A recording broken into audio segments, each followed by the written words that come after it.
My OOTD for the Portland Book Festival back in November. The line for this went all the way around the building. So while we waited, we ended up getting some muffins from this little shop. And then this was the front of the concert hall. So we were quite far away from it and had to go wait for our turn. So I was taking some videos of the downtown Portland area. They had some, cool structures and things like that. And then we finally were able to get to the front.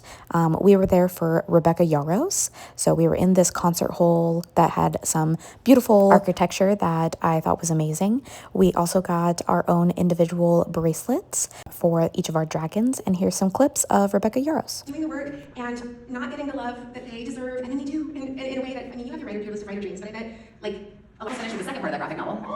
And I plotted and started in contemporary. So you have to know where the line is between where information, they're the ones who decide where that information gets recorded, whether or not it gets recorded. So the power structure is very much in the scribes, even though the dragon writers obviously, can zap them. Her frailty and the massive power that she can wield. So I knew they would come from the dragons. And I thought about it logically, where are they coming from? The dragons make the magic. No, magic comes from the land. I'm like, okay, well, where's the biggest source of energy? And I'm thinking geologic change.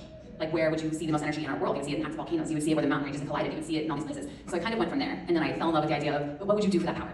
It's, I think, one of my favorite conversations is between Mira and Violet when they are at Reagan's house, my own sister, in Fourth Wing, and she's talking about how, griffins and dragons are the keepers of this magic, but, what wouldn't you do to have it? And people often find that their souls are a fair price. I think that's about TikTok. I can tell you that as much as everyone thinks I've taken a break, I really haven't. I've just worked 6-hour, 8-hour days.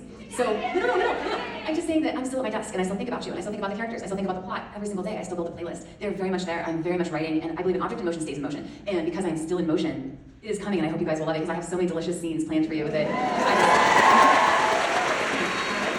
So Rebecca Yarros is the author of the Empyrean series, so that's what we were there for. Unfortunately, the rest of the festival, I didn't get a lot of pictures and videos, but I did take some of downtown Portland, including Fogo de Chao and the Melting Pot, because these are some restaurants that I love from Arizona. So speaking of which, we ended up going to the food district, where we found one of my other favorite restaurants, which is Raising Cane's.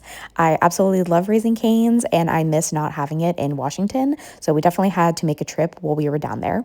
Then we ended up in this little bookstore, and they had this flower art with this Edward Cullen cut out, so I had to take a picture. Then I just was taking just some other videos of the little bookstore, so just like this book and some stickers, and I definitely am a Halloween girly at heart. I can't remember the name of this bookstore, but I will put it down in the description below.